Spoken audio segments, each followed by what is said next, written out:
Okay, moving on.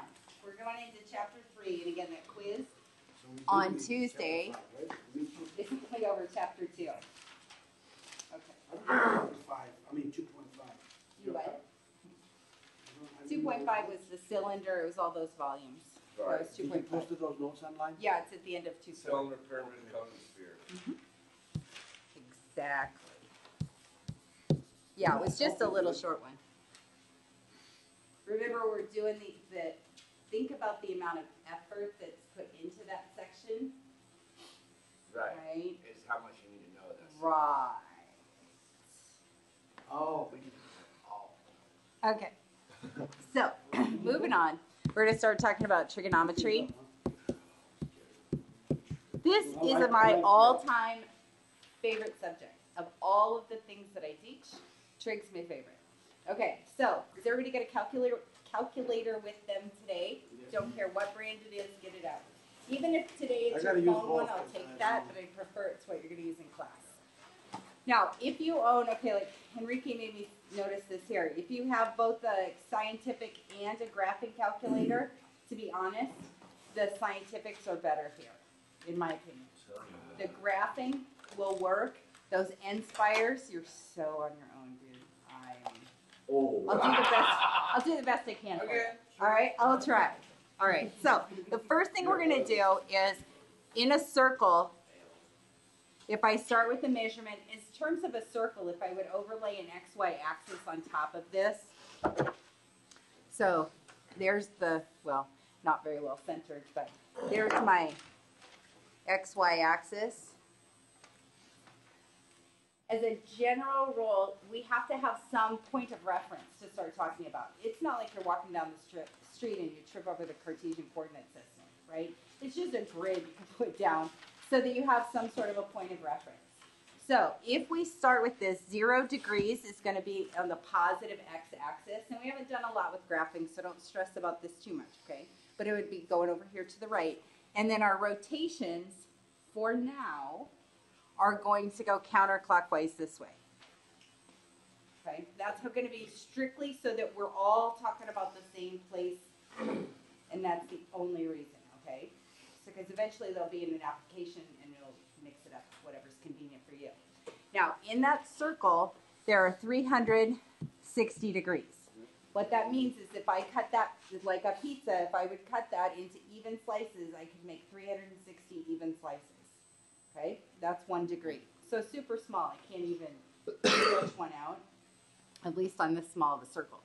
Okay, now, when we're talking about those degrees, there's more than one way to talk about a measurement in terms of degrees. We have decimal degrees, which would be like significant digits or rounded to the nearest hundredth, things like that. So we're going to go with 17.5 degrees is our example. Okay, so it's just a fractional amount, getting a little more detailed. There is another way to talk about that, breaking a degree down, and that is degrees, minutes, and seconds. That was funny. Degrees, minutes, and seconds. A delay on that handwriting today. All right, so is an example, I could say I had 23 degrees, 15 minutes, it's a single marker, and 18 seconds. So very detailed as far as making that thing small. And the more detailed you are, the angle is the rotation. So if my hands were, you know, like the alligator stuff, right, and they're spreading apart, if I rotate my hands so that they're this far apart, the angle measurement is right here. Well, that's not, if I'm really close to the vertex, it doesn't look like a very big gap. But as I start to spread out on those lines, now it's a bigger line, right, connecting. Think about even if they were a triangle, and now it's a bigger line. And so as I would take off to the moon, that distance apart for my endpoints gets huge, even though my rotation in the beginning is still really teeny tiny, okay? So the more detailed it is because it was too close together, and then as it spread out, I needed to kind of squeeze those ends together a little bit. Now, the first thing we're going to do, and why we needed your calculators is we're going to go back and forth between degrees, minutes, and seconds and decimal degrees. It's no different than going back and forth between French and German, right? We're talking about something, a couch versus a sofa versus a Davenport. It's all the same. What is that? But we need to be able to do that translation. Now, 1 degree is worth 60 minutes. Think of a degree like an hour on a clock. Right. And 1 minute is worth 60 seconds. If your seconds get smaller than 1, they round to the nearest 10. Okay? So, we're going to always start with something on your calculator where you already know the answer. We were talking about that 17.5 on the first page. If I was going to rewrite that, I have 17 whole degrees, so I still have 17 whole degrees, but now I have a half of a degree. Okay, well that would be just like a half of an hour, 30 minutes, exactly. So we already know what the answer is. Now how did you get there? If you're going from decimal degrees into degrees, minutes, and seconds, by hand, what your calculator is doing is multiplying. If you're going into minutes, you multiply, and your base that you're multiplying by is 60, right? So by hand, I knew I had 17 whole degrees, so I only took that part, the half a degree, and multiplied that by 60, and weirdly enough, that's 30. Right? Now, here's how you're going to do it on your calculators. We're going into DMS.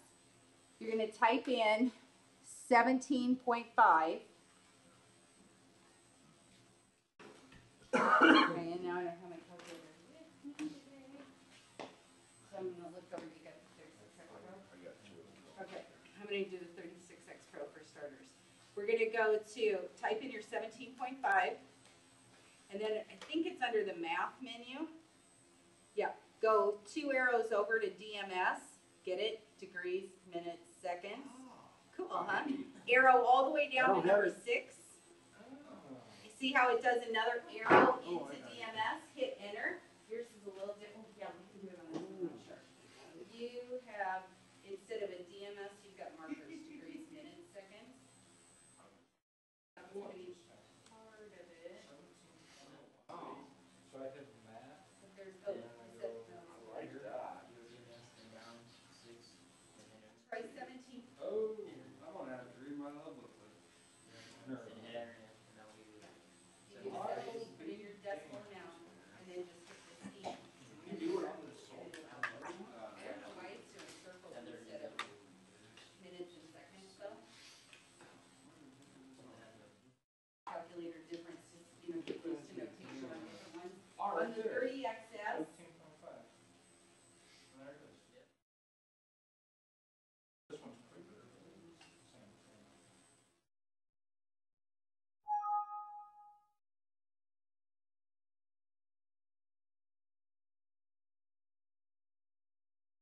and go down to number That's 6. one of those second.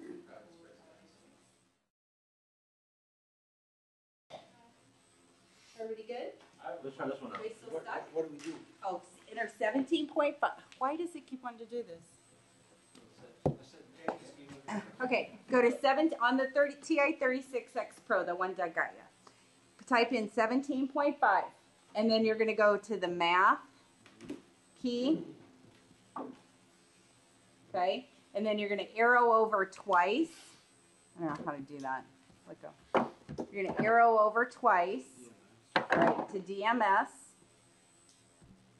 And it happens to be number 6, but what you're looking for is a key that's got a little arrow beside it and DMS. And I think it's number 6 on most calculators. Yeah, you just hit 17.5, or hit that, go to DMS, and hit number 6, or hit the button 6, hit enter, and on my does it. And then hit enter. That's what we're missing. I like that. Pretty cool, huh? Saves a little time. Just got the calculator. It's already worth itself. Just, he converts the 7.5 to 7.5 degrees. 17, it should take 17.5 to an output of 17 degrees, 30 minutes. We already knew what the answer was supposed to be, so you always want to start with something where you know what the answer is. Oh, dude, I don't have my glasses on.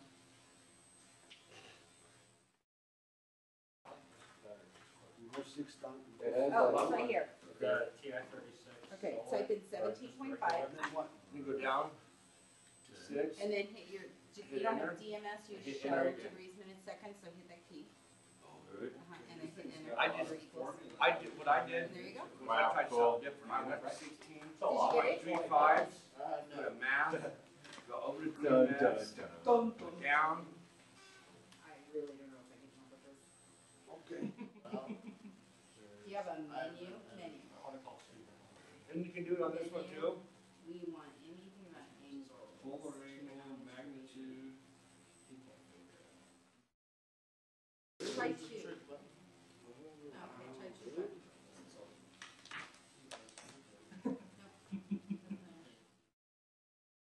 I don't know, I've never used this one before, and it has finally reached a point where it's smarter than, now witted by a calculator, 17.5.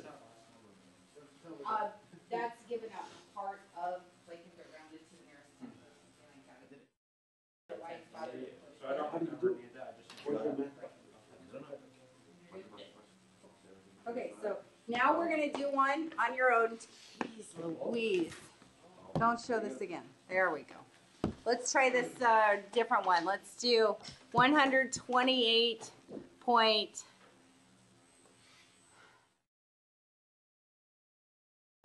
degrees. And I want you to convert that into degrees, minutes, and seconds. All of the time when I'm handwriting degrees, minutes, and seconds, I will write down DMS. Okay.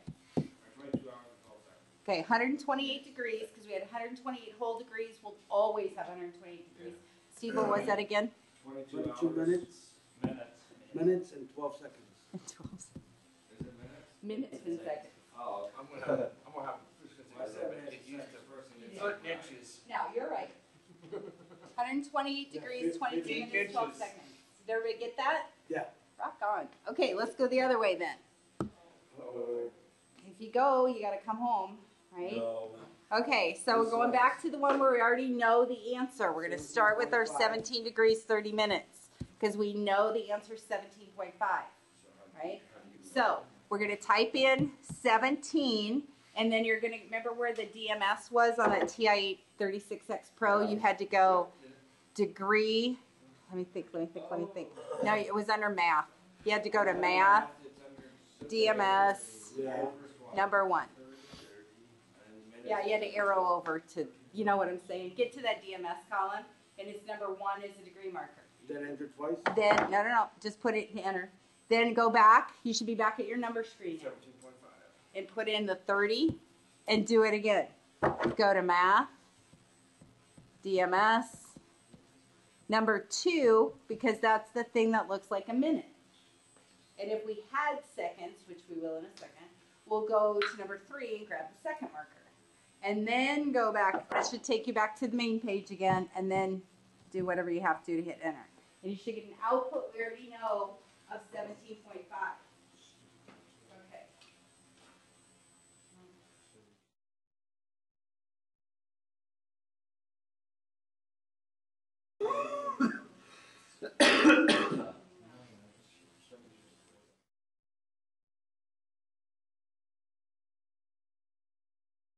Oh, I just have to hit enter. Yes. Well, there you go. Good job. Okay.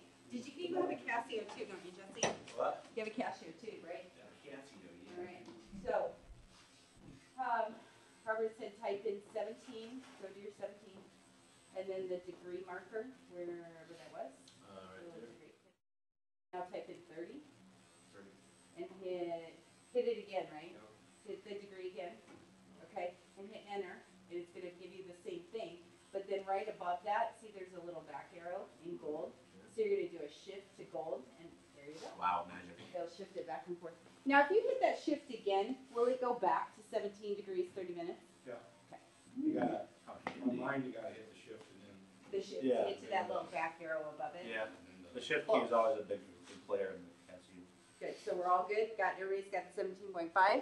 Good, because then this is the one you're going to convert. let's say it was 67 degrees, 15 minutes, 24 seconds. Convert that into decimal degrees, which I abbreviate DD. What are we supposed to get? I don't know. Oh, on the last one, 17 degrees, 30 minutes. I don't know, figure it out. Exactly, we're going with a group consensus. I just made this up.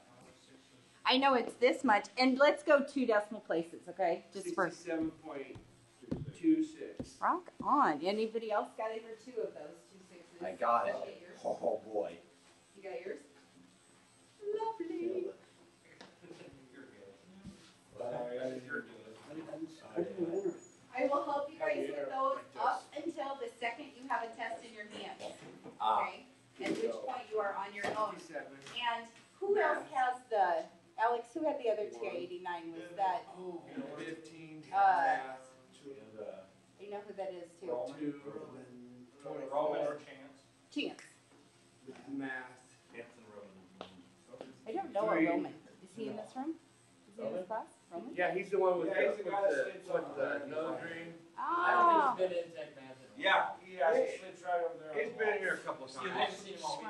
He looks like DeFranco. Okay, so we're all good with this. Moving on. Bigger, better, please. Not really. Nope. Oh, yeah, you're good. Now we are. Did you get it?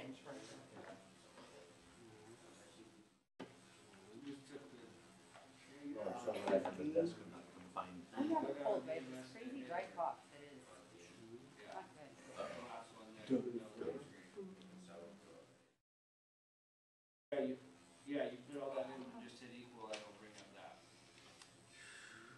Yeah, because that TI-31 is a lot like the 36X Pro or whatever. And these are different Casios, but they're running very similar, a similar model, so that's good. And as soon as Chance gets back, This is in the book, right? huh? This is in the book. Yeah, that's right. It tells you to do it on the calculator. She's trying to. Yeah, but it does not an N-square. The 89 is based, the N-square is based on the book. And is that what they do in this book? Is 89? I truthfully didn't look. Okay. Okay, very cool. So we're good. Have fun. I don't know. It's the book's been around longer than the TI-89, so unless and it's still the same version, so I don't know. But anyway, okay, moving on. Now the actual trig part. That was just so we could go back and forth, figure out how to do the input, things like that. Now we're going to get into the actual trig ratios, and they're all based off from a triangle. And we're going to use this one. And we're going to turn it around. Now I want to mirror it over. Can we not do that? Flip. That's better. Okay. So, hold on 1 second. Hold on. Oh, where did I go? Okay, so we have a right triangle, right? And the 2 sides are hitting together. And it doesn't matter how they're marked off. Sometimes we do X and Y and R. Sometimes we do A and B and C. And sometimes just make up 3 values. Does not make any difference what they're called. But we're going to call them A and B and C for today. If it's a standard right triangle with ABC as its specific letters, angle C defaults to the 90 degrees. It does not have to. That is a textbook friendly option. Okay, the default is there, but it can mix it up, so be careful. So if that's angle C, it doesn't matter. I'm going to call this one A and this one B. Okay, now sides, we talked about this a little bit the other day, I think. Sides, you cruise through the angle to the opposite side, and so this is side A. Did we talk about this already? Am I having a deja vu moment that didn't? Deja vu. Okay, so side B is I cruise through B, right, to the opposite side. This is side B, right? And angle C and side C are opposite of each other. Oh, you did do that with the C only. Say what? You did something like that with one. Oh, I did. Yeah, I thought I did that once. But yeah, they're all 3 doing that, but it'll be a messy triangle, so I'm just going to leave it like that. In fact, I'm going to erase this out of the middle. Oh, took out my B too. There we go. There's my ABC triangle. Okay, so what a trig ratio is, like sine, cosine, and tangent, is merely giving you some sort of a proportion of how to represent how big that angle is in terms of the sides of the triangles. Okay, and because of those proportions, because they're always the same, right? It doesn't matter how big the triangle gets, whether it's this big or whether it's this big, if these angles are the same, the proportions will reduce down to the same decimal, and so I can figure out how big angles are based on the sides of the triangle. All right, so we have 6 trig functions that we're going to use. The first one is sine, and we're going to go for right now just based off from angle A. So we've got the sine of angle A. To write sine or cosine or any of these 6 trig functions without an angle beside it means nothing. It's like writing the word the, you know, like the what? Doesn't mean anything without a follow through. Now there's a lot of different ways to write how we're going to put those ratios, but honestly, especially for you guys, the most useful is opposite, adjacent, and hypotenuse. Hypotenuse is the one opposite the right angle. So C is my hypotenuse no matter what. If I'm talking about angle A, then there's 2 sides that are adjacent to A, right? But one of them already has a name, hypotenuse. So this B is my adjacent, only with respect to A, certainly not to B. It's not even touching angle B, right? And then side A, as I cruise through angle A, I hit side A, that's the opposite side. All of this is strictly based on angle A. If I wanted to talk about angle B, I'd have to mix it up again. Okay, so this is just for angle A. So sine's ratio in general is opposite over hypotenuse. So for this picture with our letters A, B, C, that would be A over C.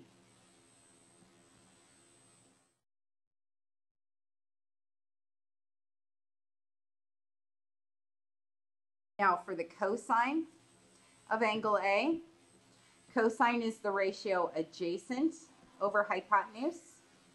So for this diagram, adjacent is B and hypotenuse is still C. So this is B over C. And tangent is my third one. And tangent is opposite over adjacent, right? Which for us would be A over B. And again, that's only true. These are opposite, adjacent, hypotenuse. That's always true. But the ABC fractions are only true because I'm playing with angle A in this particular triangle. Okay? Now, those we're going to refer to as the 3 primary trig functions because they're the ones we're primarily going to use. Okay, then 3 secondary trig functions are just really, they're more officially called the reciprocal functions. So we're going to take each one of these guys and we're going to flip it upside down. So sine is going to go to a function called cosecant, which is hypotenuse over opposite, but I'm just going to write the fraction C over A so this doesn't get quite so crowded. Okay? What was the letters? Cosecant. CSC, here I'll put those on a Page 119. SI, say what? Page 119. Page 119. Sine is SIN, not sin. Cosine is COS. Then there's tangent, which is TAN. And then there's cotangent, which we don't have up yet. And then there's secant, which is SEC. And then there is cosecant, the CSC. Check it out. There's really only 3 words up there, and then there's 3 co-function words. Crazy. I have a question, not to throw us off, Sorry. but like if we were going for C and we're trying to find the sine, well, the Angle C? opposite of that would be C over C because the hypotenuse is still C. 90 degrees gets its own set of rules. Oh, okay. These are just for angles less than 90 degrees. Yeah. 90, 180, 270, all those get their own set of rules. Because I see what you're saying, your opposite is your hypotenuse. Yeah, exactly. That's why it has to have its own set. Okay, so the cosecant of A is the reciprocal of sine. Remember, reciprocal just means flip it upside down. And then, come on. Oh, way too far. Hold on. The board's getting a little crazy. Okay, come on. Seriously? Okay, then the cosine is reciprocal is secant. We're just going to flip that fraction upside down, C over B. And then tangent's reciprocal is cotangent. So we're going to flip that fraction upside down as a B over A. And all of the opposite adjacent hypotenuse, those all still come into play here. It's just that page is going to get way too crowded. It's every time you see me make these ratios, you will only see me make sine, cosine, and tangent. And every single time I need the other three, I will write that chart down, cosecant, secant, cotangent, and I will flip it, flip it, flip it. I don't even have to think about what that is. I don't have to think about it. And, you know, kind of lazy, so there you go. All right, now, all of this would still be true for B, but since I'm almost out of time for today, we're going to write one up that's actually got numbers. Okay? Another little reminder on those is we've already seen this many times, is your Pythagorean Theorem.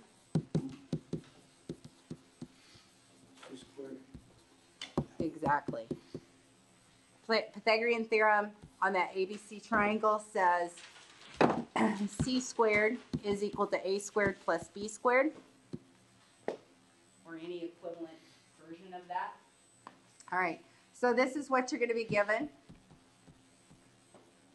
We're going to have one triangle, and eventually we'll mix up the direction and all that. But when you're very first learning how to do it, you need just one. This one tags nicely back into a quadrant 1 angle, which we'll need later in the different quadrants. So we're going to let it sit like this, one nightmare at a time. And we're going to say it's not drawn to scale, so please don't stress about that. We're going to say that this side, the hypotenuse, is 5, and side B is 3. Okay, and I want you to find, in 3 minutes, all 6 trig functions.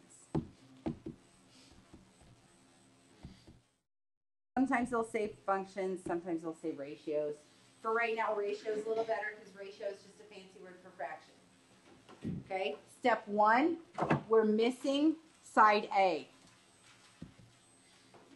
Okay, this happens to be one of the special triangles, and eventually you'll get used to those because I'm going to get some money's worth out of those, so we don't have to worry about it all the time. But longhand, Pythagorean Theorem. So A squared plus 3 squared equals 5 squared. If they're little clean numbers, go ahead and square those up. So A squared plus 9 equals 25. Minus the 9 over. Not going to show as much work here today because I'm pressed for time. Now, when I put the square root sign on, I get both the positive and the negative, but these are measurable distances on a side. So if you tell me -4, I don't know what that means. Did you dig a hole? I don't understand what -4 feet is. Okay, so A is 4. And you'll see this one used a lot, where 3 and 4 are 2 of the legs, either side, but 3 and 4, and 5 is the hypotenuse. All right, so now I'm going to write up all 6 trig ratios based on that triangle, and we're just going to do angle A. We'll do more of these tomorrow, or Monday. Let's do it Monday instead, because I'm not coming in tomorrow. So we have sine, cosine, and tangent. Those will always be the 3 that I write up first, and I don't even finish my chart. Sine, right, we're doing angle A. So sine is opposite over hypotenuse, or 4 over 5. Opposite. Okay. Sine is adjacent over hypotenuse, or 3 over 5. Good. And then tangent is opposite over adjacent, or 4 over 3. And for a long time, I'm going to use the words more than the numbers, just because repetition, right? It's like hearing a song on the radio, eventually you sing along with it, whether you even like it or not. Well, the more you hear opposite, adjacent, and hypotenuse, the better it will stay with you. So I will say that as opposed to the digits. So if you ever need me to just stop so you can get caught up with handwriting, just tell me. Now that I have those 3, I can finish my other 6. Sine and cosecant are partners. Cosine and secant are partners. Not the same as the cofunctions I had on that other page where I listed all 6 spelled out, right? Sine and cosecant, cosine and secant, tangent and cotangent. So every row has a co. Huh? I came up with that all by myself. I know. And then all you have to do, these are reciprocal functions, so flip it, flip it, flip it. 5 over 4, 5 over 3, and 3 over 4, and we made it. Yay! Ta-da! Every row has a code. Every row has a code. I got a million of them. Yeah. That's going in the book. Sadly. So next time we are so not done with this section. You probably have enough to get going. This is not the same order that the answers will be in the back of the book. I've never seen a textbook that puts them in this order. I don't know why, because how nice is that? Flip it, flip it, flip it. Ooh. It's a no-brainer at that point. So your only challenge is to know sine and cosecant work together. Okay? Awesome.